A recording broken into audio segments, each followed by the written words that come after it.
Hello students, welcome back बेटा। Next exercise है 7.4। ठीक है, 7.4 एक्सरसाइज में जो हम पढ़ने वाले हैं, अगर हमारे पास n डिफरेंट ऑब्जेक्ट्स हों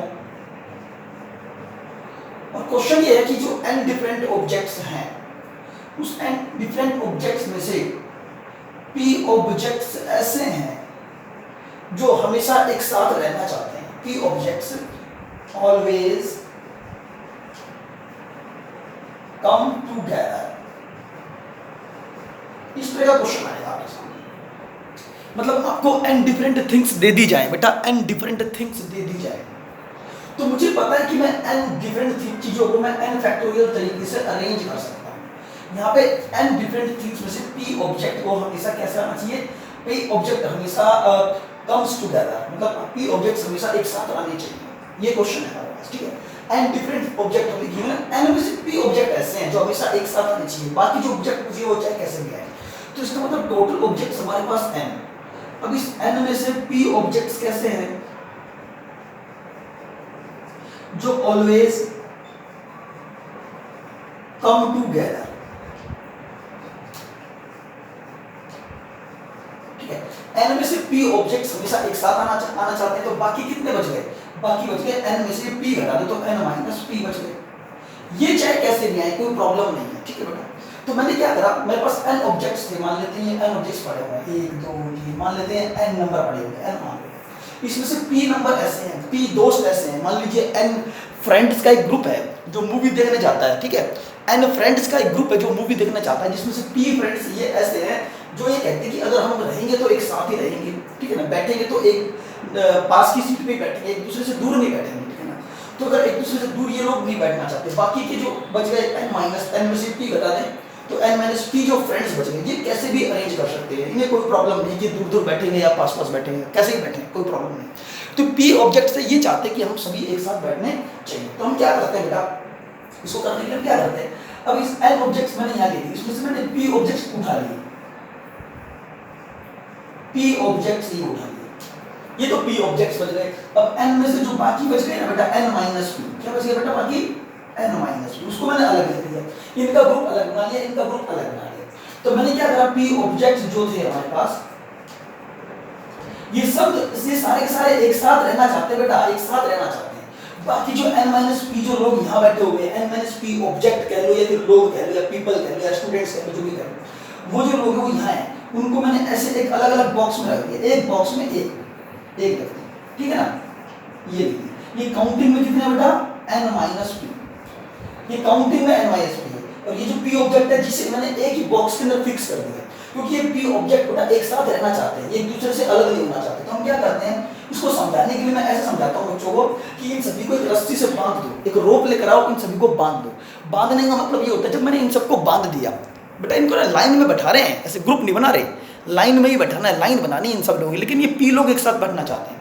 तो समझो इस p लोगों को रस्सी लेकर आए और उसे बांध दिया, रस्सी से बांध दिया, या फिर यूं समझ लो कि इन p लोगों को एक बॉक्स के अंदर बंद कर दिया। ये p जो स्टूडेंट्स है, ये p जो ऑब्जेक्ट है, वो एक अकेले बॉक्स में फिक्स है। ठीक है, बाकी जो ये n माइनस p लोग बचे हुए हैं, इनके लिए अलग अलग, सभी के लिए एक, हर एक के लिए केवल एक बॉक्स है, यानी कि इस बॉक्स में केवल एक ही व्यक्ति है। तो यहाँ पे टोटल मिला के n माइनस p बॉक्स ये होगा। ठीक है, तो टोटल कितने बॉक्स हो गए? ये n माइनस p जो बॉक्स है, ये n माइनस p जो ऑब्जेक्ट है या जो ये पीपल बच गए, ये कैसे भी अरेंज हो, उनकी कोई प्रॉब्लम नहीं है। ये आगे पीछे आ जाए, एक यहाँ आ जाए, ये बाकी 3 यहाँ आ जाए, 2 यहाँ आ जाए, बाकी सब यहाँ आ जाए, कैसे भी आए कोई प्रॉब्लम नहीं। लेकिन ये सारे एक साथ आना चाहिए, तो इन सबको एक साथ रखने के लिए हम इनको रस्सी से बांध देते हैं या फिर एक बॉक्स के अंदर क्या कर देते हैं, बंद कर देते हैं। अगर बेटा ये सारे एक बॉक्स में बंद होंगे या ये सारे एक रस्सी से बंधे हुए होंगे, तो जब मैं इनको उठाऊंगा तो सारे एक साथ ही उठेंगे। ठीक है, तो लेकिन ये n माइनस p पर्सन ये रहे और ये सारे, इसको एक काउंट कर लो, कितना काउंट करो बेटा, इसको एक काउंट करो, एक पर्सन ये और n माइनस p पर्सन दोनों मिला के कितने पर्सन होंगे? n minus p plus 1। तो n minus p plus 1 objects हमारे पास हैं, n minus p plus 1 boxes हमारे पास हैं। तो इन सभी बॉक्स को, जो n minus p plus 1 box जो बचे, मैं इनको यहाँ रख लेता हूँ बेटा, ये n minus p plus 1 box ये, ठीक है ना। उसमें से जो बड़ा बॉक्स था जिसमें p ऑब्जेक्ट्स थे बेटा, जिसमें b को थोड़ा बड़ा मान लेते, समझाने के लिए बता रहा हूँ। तो काउंटिंग में टोटल कितने बॉक्स हैं, n minus P plus one. तो बताओ n minus P plus one को एक लाइन में कितने तरीके से अरेंज कर सकता हूँ, इतने तरीके से, n minus P plus one उस पूरे का फैक्टोरियल। बेटा ये ऐसा ही क्वेश्चन जैसे कि n लोग हैं, मान लीजिए n पर्सन्स है, n पर्सन्स को आप एक लाइन में बैठाना चाहते हो, ऐसे एक लाइन में बैठाना चाहते हो, ठीक है ना। तो इसको एक लाइन में कितने तरीके से बैठा सकते हैं आप। मान लीजिए n स्टूडेंट्स हैं, उनकी एक लाइन बनानी है, तो उन n स्टूडेंट को एक लाइन में कितने तरीके से बैठा सकता हूँ, वो चीज़ यहाँ समझनी जरूरी है। तो यहाँ टोटल पॉसिबिलिटी n स्टूडेंट्स आने की, ये n स्टूडेंट्स हैं,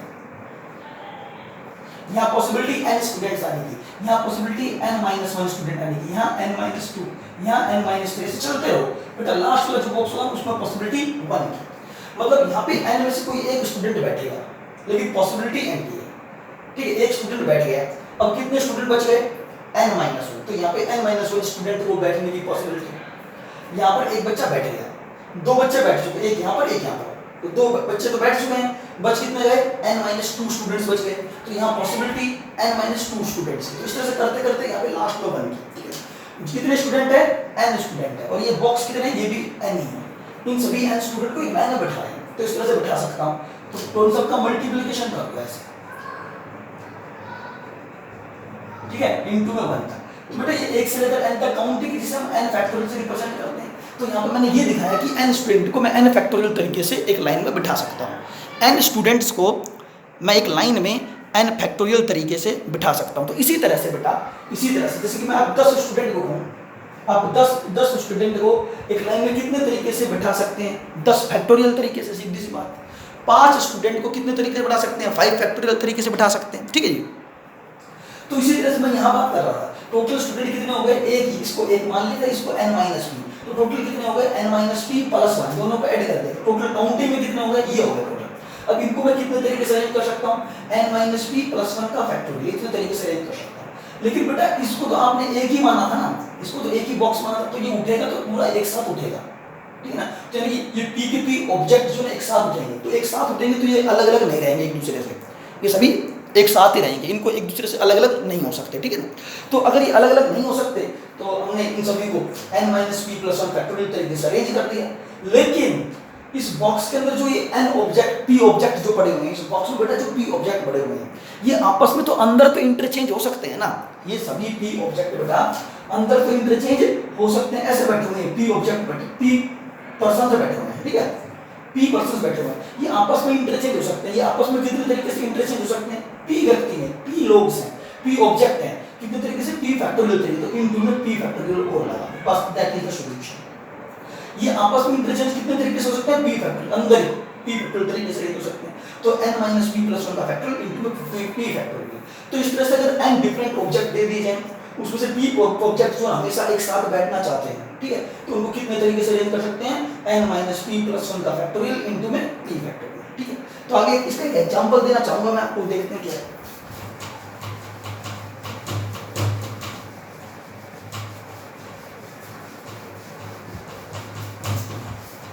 अगर मैं अभी एक एग्जांपल लूं और मैं कहता हूं आपसे, आपको एग्जांपल से बताऊंगा तो शायद जल्दी समझ में आएगा, ठीक है ना।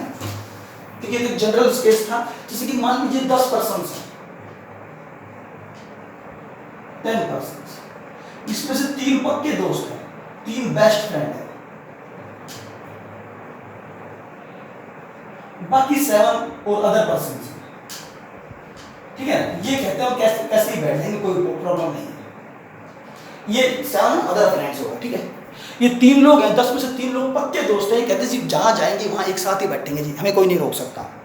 तो हमने क्या करा, चलो ये एक काम करते हैं, तो इन 3 लोगों को हमने एक बॉक्स के अंदर बंद कर दिया, ये 3 लोग एक बॉक्स में बंद कर दिया, इनको एक बॉक्स बंद कर दिया, इनको एक रस्सी से बांध दिया ताकि ये तीनों एक दूसरे से अलग रहे, और बाकी के 7 पर्सन ये 1 2 3 4 5 6 7, तो काउंटिंग में कितने हो गए, इसको एक बॉक्स में बंद कर दिया, इन सब के लिए एक एक बॉक्स, ये अलग अलग कैसे भी जा सकते हैं, कोई प्रॉब्लम नहीं है, ठीक है बेटा, ठीक है। तो कितने बॉक्स हो गए टोटल, क्योंकि ये इस बॉक्स को एक ही काउंट करना है, तीनों ही पर्सन एक ही बॉक्स में क्यों डाल दिए, क्योंकि तीनों एक साथ रहना चाहते हैं, तो हमेशा ऐसा ही करना है, ठीक है। तो टोटल काउंटिंग में कितने बॉक्स हो गए, 1 2 3 4 5 6 7 8, ये 8 डिफरेंट बॉक्सेस हैं, टोटल कितने बॉक्स हो गए, 8 डिफरेंट बॉक्सेस हैं, ठीक है। इनको डिफरेंट मानना है, अलग अलग कलर के मान लो, ठीक है। तो इस 8 डिफरेंट बॉक्सेस को मैं 8 फैक्टोरियल तरीके से अरेंज कर सकता हूँ, अरे 8 बॉक्स हो गए, 1 2 3 4 5 6 7, ये पूरा एक 8, इसको एक मानना है तो 8 फैक्टोरियल तरीके से अरेंज कर सकते हैं। लेकिन इस बॉक्स में जो 3 लोग बैठे हुए हैं ये आपस में कितने तरीके से अरेंज हो सकते हैं? 3 फैक्टोरियल तरीके से अरेंज हो सकते हैं। तो इनके 3 फैक्टोरियल कर दो, बस दैट इज द सॉल्यूशन, बेटा खत्म। तो हम यही करने वाले इस वाली एक्सरसाइज के अंदर, ठीक है। चलो आगे देखते हैं।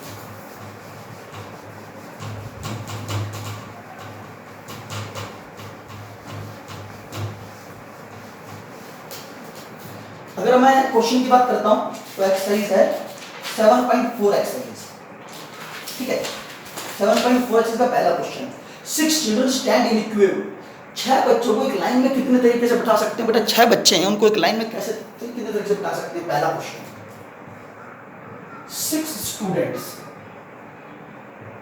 एक लाइन में बैठना चाहते हैं, ऐसे एक लाइन बनानी है बच्चों को। पहला बच्चा यहाँ बैठेगा, दूसरा यहाँ, तीसरा यहाँ, चौथा यहाँ, पांचवा यहाँ, छठा, 1 2 3 4 5 6 बच्चे हैं ऐसे लाइन। तो जितने बच्चे हैं उतने ही बॉक्स बना लेने चाहिए हमें, ठीक है। तो पहले बॉक्स में पॉसिबिलिटी 6 स्टूडेंट आने की है, या तो पहला बच्चा आएगा, दूसरा, तीसरा, चौथा, पांचवा, छठा, तो 6 पॉसिबिलिटी। 6 में से एक बच्चा बैठ गया, अब पॉसिबिलिटी कितनी बची? कितने बच्चे बचे? मान लो 6 बच्चे, 1 2 3 4 5 6 बच्चे मान लिए। इनमें से यहाँ पे पॉसिबिलिटी 6 की, लेकिन एक बच्चा बैठ गया, मान लेते हैं ये बैठ गया। अब कितने बच्चे बच गए? 3 और 2 5, यहाँ 5 आने की बस 1 2 3 4 5। कोई बैठेगा कोई एक, तो मान लेते हैं 2 बैठ गए यहाँ पर, यहाँ 2 बैठ गए, तो यहाँ पॉसिबिलिटी 1 2 3 4, यहाँ 4 की। 3 बैठ गया मान लेते हैं, अब पॉसिबिलिटी 3 की, फिर 2 की, फिर 1 की, सबका मल्टीप्लिकेशन कर दो। ये वाला काम तो हम पहले एक्सरसाइज में भी कर सकते हैं, इसको सॉल्व कर लो, that is the solution. Next question पे आते हैं। In how many ways can 5 women draw water from 5 taps if no tap remains unused? 5 women से 5 टेप्स है, क्वेश्चन नंबर 2 की बात कर रहा हूं। 5 वुमेन्स और 5 टेप्स, 5 वुमेन इन 5 टेप से कितने तरीके से नल भर सकती हैं? कितने तरीके से पानी भरना है? नल लगी हुई है, 5 नल है हमारे पास और 5 ही वुमेन्स है बेटा। तो 5 वुमेन्स 5 टेप्स गिवन है। चलो मान लेते हैं ये टेप्स, ये पहला, ये दूसरी टेप, ये तीसरी टेप, ये चौथी टेप, ये 5वीं टेप। ये 5 टेप्स है और 5 ही वुमेन्स है, W1 W2 W3 W4 W5। ये 5 वुमेन्स है, ये 5 वुमेन्स आती है पानी भरने के लिए आती है, ठीक है। ठीक है, क्वेश्चन ये भी है बेटा कि कोई भी टेप खाली नहीं जाना चाहिए। चलो देखते हैं, पहली वुमेन आती है, पहली वुमेन के पास पॉसिबिलिटी उसके पास 5 अगर उसको दिखाई देते हैं, तो पहली वुमेन के पास पॉसिबिलिटी कितनी की? 5 है कि वो इस टेप से पानी भरेगी या इस टेप से पानी भर सकती है, वो इससे ही भर सकती है, इससे ही भर सकती है और इससे ही भर सकती है। तो पहली वुमन के पास 5 की पॉसिबिलिटी। मान लेते हैं पहली वुमन इधर से पानी भरना शुरू कर देती है, फिर दूसरी वुमन आती है, दूसरी वुमन के पास पॉसिबिलिटी 4 नल खाली पड़े हैं, तो चारों में से किसी से भी भरे, तो दूसरी वुमन के पास पॉसिबिलिटी 4 की, दूसरी वुमन के पास पॉसिबिलिटी 4 की। तो मान लो चलो W2 यानी कि दूसरी वुमन इधर से पानी भरना शुरू कर देती है। तीसरी वुमन आती है, तीसरी वुमन के पास पॉसिबिलिटी 3 की, तो तीसरी वुमन जो है बेटा इन तीनों में से कहीं से भी पानी भरे, तो W3 से पानी भरे, तो तीसरी वुमन के पास पॉसिबिलिटी 3 नल की, तीसरी वुमन के पास 1 2 3, इसने यहाँ से पानी भरना शुरू कर दिया। चौथी वुमन के पास पॉसिबिलिटी 1 और 1 2 की, इसने यहाँ से पानी भरना शुरू कर दिया। पांचवी के पास केवल एक ही टेप बचा है खाली, ठीक है, तो पांचवी के पास पॉसिबिलिटी केवल 120। मतलब ये 5 वुमन इन 5 टेप से, 5 वुमन से 5 टेप से 120 तरीके से पानी भर सकती है, ठीक है। नेक्स्ट क्वेश्चन आ गया। अच्छा, क्वेश्चन नंबर है in how many ways can 4 different books on each in chemistry, physics, biology and mathematics be arranged in a set? अरे बेटा बहुत आसान सा क्वेश्चन है। देखो क्वेश्चन नंबर 30 की बात करता हूँ। एक मैथ की बुक है, एक फिजिक्स मान लेता हूँ, एक केमिस्ट्री की बुक मान लेता हूँ, एक बायो की बुक मान लेता हूँ, ठीक है। तो ये 4 बुक्स हैं, इन 4 बुक्स को मैं एक सेल्फ में एक अलमारी में कितने तरीके से अरेंज कर सकता हूँ? कितने तरीके से अरेंज कर सकता हूँ? ये ऐसी बात है जैसे कि आप यहाँ 6 बच्चों को अरेंज कर रहे थे एक लाइन में, तो इस 6 बुक को एक लाइन में कितने तरीके से अरेंज कर सकता हूँ? तो इसके लिए 4 बॉक्स बना लें। सेम क्वेश्चन बेटा, या तो इस मैथ की बुक, या तो यहाँ पर मैथ की बुक आएगी, या फिजिक्स की आएगी, या केमिस्ट्री आएगी, या बायो आएगी, तो 4 में से कोई भी एक बुक आ सकती है। तो पॉसिबिलिटी 4 की। मैं ऐसे बुक लगा रहा हूँ, ऐसे लगा रहा हूँ बुक, ये बुक लगा रहा हूँ, ऐसे बुक लगाऊंगा, 4 बुक्स ऐसे, ठीक है। तो यहाँ पे पॉसिबिलिटी 4 की, तो चारों में से कोई एक बुक यहाँ पर आ गई, यहाँ पॉसिबिलिटी 3 की, यहाँ 2 की, यहाँ 1 की, सबका मल्टीप्लिकेशन 4 × 3 × 2 × 1, इनका मल्टीप्लिकेशन क्यों करते हैं? क्योंकि हम चारों काम कर रहे हैं। मुझे यहाँ पे भी बुक रखनी है, मुझे ये काम भी करना है, मुझे यहाँ पे भी बुक का अरेंजमेंट करना है, मुझे यहाँ पर भी बुक रखनी है, मुझे यहाँ पर भी बुक रखनी है। तो हम जो चारों काम कर रहे हैं, चारों बॉक्सेस भरना चाह रहे हैं, हम जब चारों काम करते हैं, सारे के सारे काम कर रहे हैं, तो उन सबके बीच, उनकी सबकी पॉसिबिलिटीज के बीच में मल्टीप्लिकेशन होता है। इसे बोलते हैं फंडामेंटल रूल ऑफ काउंटिंग बोलते हैं, ठीक है। इन सबका multiplication, that is the answer. Next question रहेगा।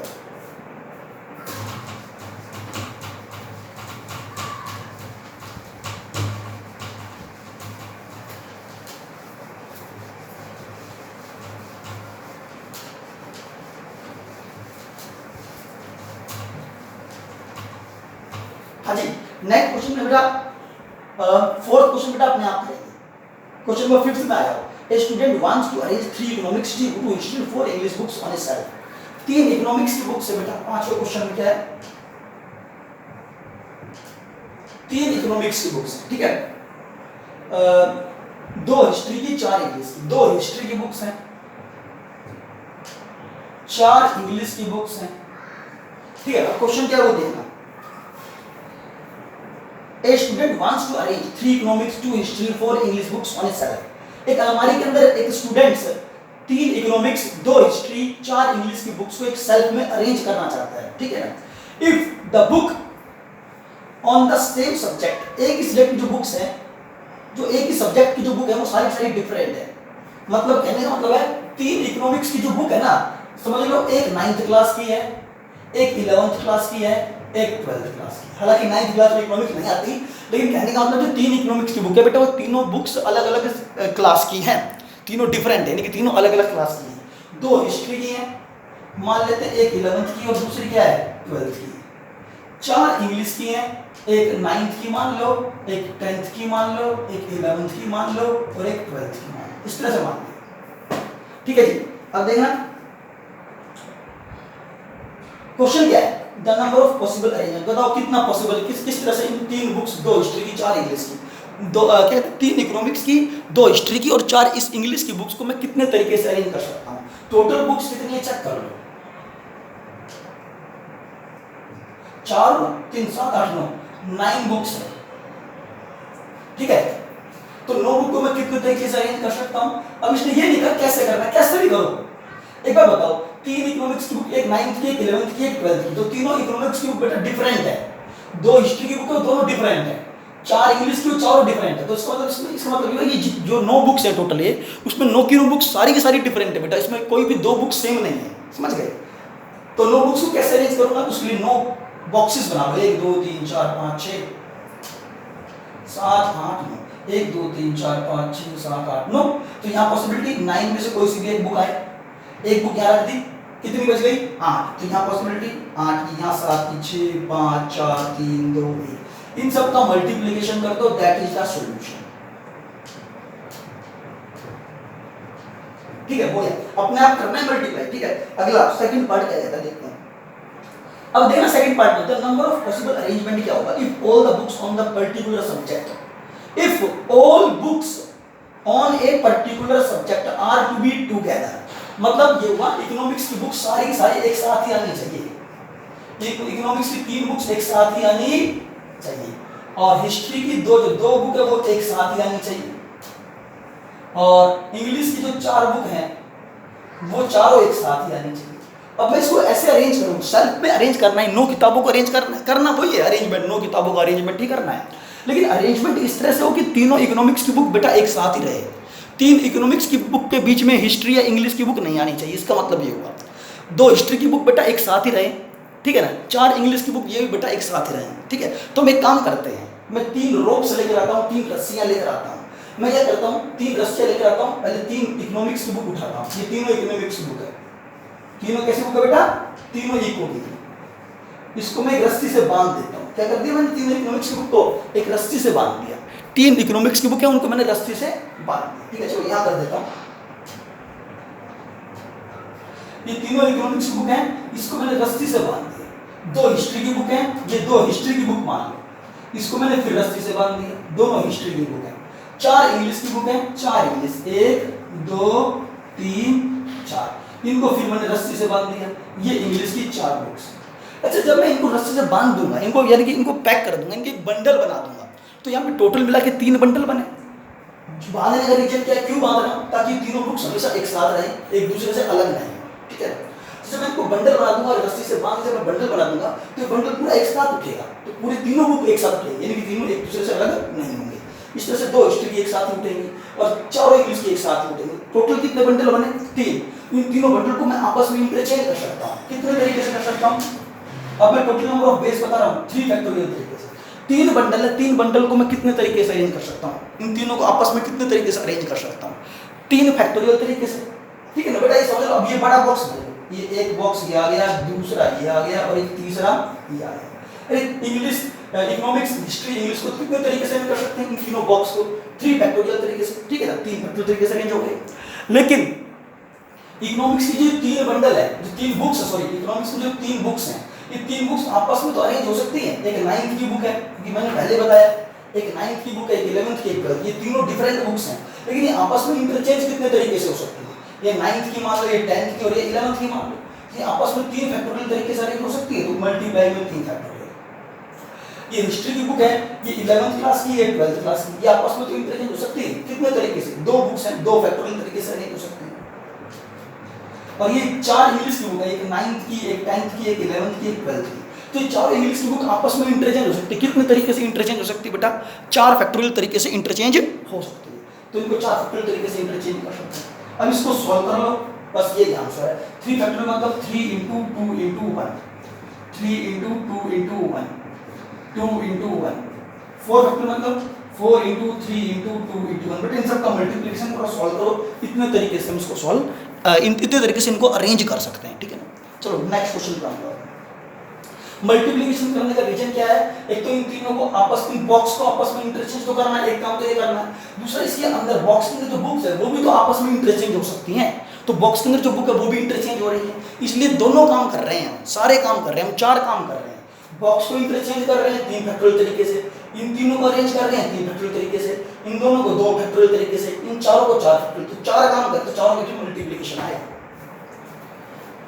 आगे चलते हैं।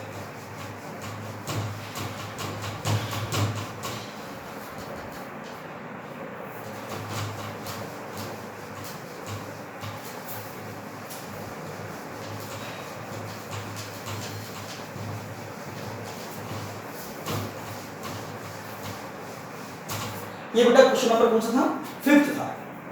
5th क्वेश्चन का नेक्स्ट क्वेश्चन पे आने वाला हूं, ठीक है। Question number 6।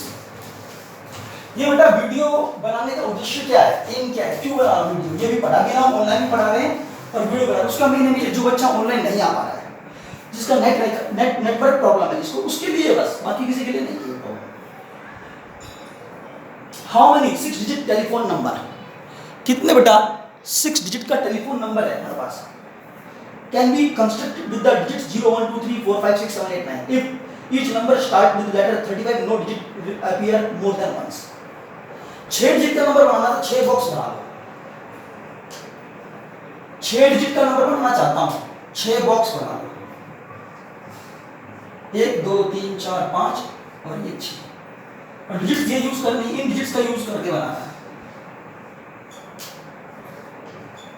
इन डिजिट का यूज करके 6 डिजिट का नंबर बनाना चाहता हूं, लेकिन 6 डिजिट का जो नंबर बनेगा वो नंबर 35 से स्टार्ट होना चाहिए बेटा, वो नंबर 35 से ही स्टार्ट होना चाहिए, ठीक है। और रिपीटिशन इज नॉट अलाउड,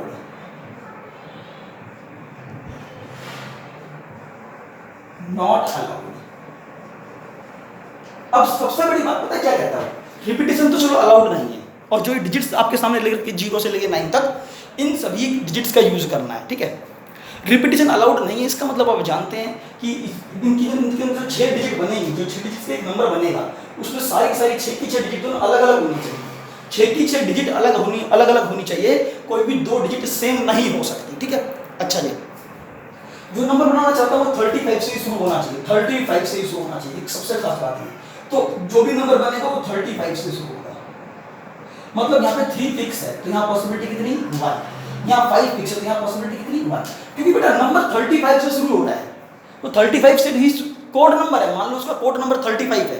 अब बताओ 3 और 5, 3 पहले 2 स्थान पर, यानी कि पहले दो प्लेसेस पर, यानी कि ये दोनों पर बात कर रहा हूँ, 3 और 5 ही आ सकता है, इसके अलावा कोई और डिजिट यूज नहीं कर सकता, क्योंकि कोई और डिजिट यूज़ करूँगा तो वो 35 से स्टार्ट नहीं होगा, वो किसी और डिजिट से स्टार्ट हो जाएगा।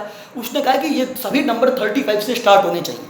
तो यहाँ पॉसिबिलिटी केवल 3 आने की ही है, यहाँ पॉसिबिलिटी केवल 3 आने की, तो पॉसिबिलिटी कितनी, केवल 1, 3 आ सकता है बस। यहाँ पॉसिबिलिटी कितनी, केवल 5 आने की पॉसिबिलिटी है, 5 आने की पॉसिबिलिटी है, तो संभावना कितनी है, 1। तो 3 और 5 को तो आप हटा दो यहाँ से, क्योंकि रिपीटिशन नहीं होना चाहिए। तो जो 3 मैं यहाँ यूज कर सकता हूँ, जो मैं 5 यहाँ यूज करूंगा वो यहाँ पर नहीं आना चाहिए, इसलिए मैंने क्या करा, 3 और 5 यहाँ से हटा ही दिए। ठीक है, अच्छा अब कितनी पॉसिबिलिटी बच गई, 1 2 3 4 5 6 7 8। तो इस 8 डिजिट में से कोई सी भी यहाँ पे आ सकती है। ठीक है ना बेटा, इन 8 डिजिट में से कोई सी भी यहाँ पर आ सकती है। 3 नहीं आ सकता तो 3 हटा ही दिया मैंने यहाँ से, 5 नहीं आ सकता तो यहाँ पे 3 और 5 नहीं आ सकता, तो उनको मैंने हटा दिया क्योंकि रिपीटिशन अलाउड नहीं है। ठीक है, तो यहाँ पॉसिबिलिटी 8 डिजिट की, तो यहाँ पॉसिबिलिटी 8 डिजिट, इनमें से कोई सी भी डिजिट आए बेटा, 8 डिजिट की पॉसिबिलिटी हो गई। इनमें से कोई एक डिजिट यहाँ पर आएगी, अब कितनी बच जाएगी, इसमें से 7 बच जाएगी, 7 डिजिट की यहाँ पॉसिबिलिटी, 7 डिजिट आने की पॉसिबिलिटी है। एक डिजिट और आ गई तो 2 डिजिट और फिक्स होगी, इस 8 में से 2 डिजिट यहाँ पर आ चुकी है, तो कितनी बच गई, 6 और यहाँ पर 5, इन सबका मल्टीप्लिकेशन। बस सॉल्व कर लो ये आंसर। ठीक है, अच्छा जी next question, in how many way, मैं आपको क्वेश्चन नंबर 7 समझा रहा हूं, देखते हैं बेटा 7th क्वेश्चन क्या है।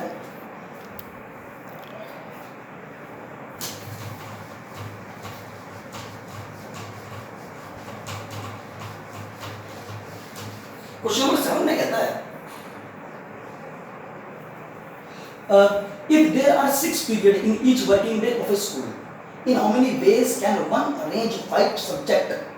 6 पीरियड है, एक स्कूल के अंदर 6 पीरियड लग रहे हैं। ठीक है ना, 6 पीरियड के लिए मैं 6 बॉक्स बना लेता हूँ। कितने पीरियड लग रहे हैं बेटा, 6 पीरियड लग रहे हैं, 1 2 3 4 5 और ये 6 पीरियड है, सब्जेक्ट टोटल 5 सब्जेक्ट लगते हैं। हम क्या क्या मान लेते हैं, फिजिक्स, केमिस्ट्री, मैथ, बायो और इंग्लिश, मान लीजिए 5 सब्जेक्ट आपके लगते हैं, 1 2 3 4 5 सब्जेक्ट लगते हैं, 6 टोटल मिला के पीरियड लगते हैं। तो क्वेश्चन क्या है, वो उसके लिए ध्यान देना, इन how many ways can one arrange, कोई एक व्यक्ति अरेंज कर सकता है 5 सब्जेक्ट को, मुझे 5 सब्जेक्ट यहाँ पे अरेंज करने हैं, such that each subject is allowed at least 1 period, मतलब प्रत्येक सब्जेक्ट को कम से कम 1 पीरियड तो मिलना ही चाहिए। मतलब ऐसा नहीं होना चाहिए कि कोई सब्जेक्ट किसी सब्जेक्ट का पीरियड ना लगे, मतलब एक सब्जेक्ट कम से कम देखो क्या कहता है, एक मिनट दोबारा, इफ ईच सब्जेक्ट, प्रत्येक subject is allowed at least 1 period, प्रत्येक सब्जेक्ट को कम से कम 1 पीरियड तो मिलना ही चाहिए। ठीक है ना, चलो देखते हैं। तो मैं क्या करता हूँ, मैं पहला सब्जेक्ट उठाता हूँ, फिजिक्स उठाता हूँ, फिजिक्स, क्योंकि एक सब्जेक्ट, सभी सब्जेक्ट के पीरियड लगने चाहिए। सबसे बड़ी बात क्या, सभी सब्जेक्ट के पीरियड लगने चाहिए, और एक सब्जेक्ट के पास कम से कम 1 पीरियड तो आना ही चाहिए। ठीक है जी, तो मैं फिजिक्स को उठाता हूँ, मैं सोचूंगा कि फिजिक्स का या तो पहला पीरियड लगा दो, या दूसरा लगा दो, या तीसरा, ये चौथा, ये पांचवा, ये छठा, 6 पीरियड है। फिजिक्स के पास संभावना क्या, या तो पहला पीरियड लगा दो फिजिक्स का, या दूसरा लगा दो, या तीसरा, या चौथा, या पांचवा, या छठा, तो इसमें से कोई भी एक। क्योंकि मैंने फिजिक्स पर संभावना 6 क्यों लिखी मैंने, क्योंकि बेटा उसने कहा कि हर सब्जेक्ट जो है ना कम से कम 1 पीरियड तो अटेंड करे, हर एक सब्जेक्ट जो है ना, हर एक सब्जेक्ट का कम से कम 1 पीरियड तो लगे, तो फिजिक्स के पास कम से कम 1 तो लगना चाहिए, उससे ज़्यादा लग सकते हैं। तो इसलिए मैंने कहा फिजिक्स के पास पॉसिबिलिटी कितनी, 6 पीरियड होने की, तो यहाँ पॉसिबिलिटी फिजिक्स के पास 6 पीरियड। फिजिकल केमिस्ट्री के पास पॉसिबिलिटी, मान लो पहला ही फिजिक्स का लगा दिया, पहला फिजिक्स का ही लगा दिया, दूसरे पॉसिबिलिटी 1 2 3 4 5, केमिस्ट्री के पास 5 की, यहाँ पर चलो केमिस्ट्री लगा दिया।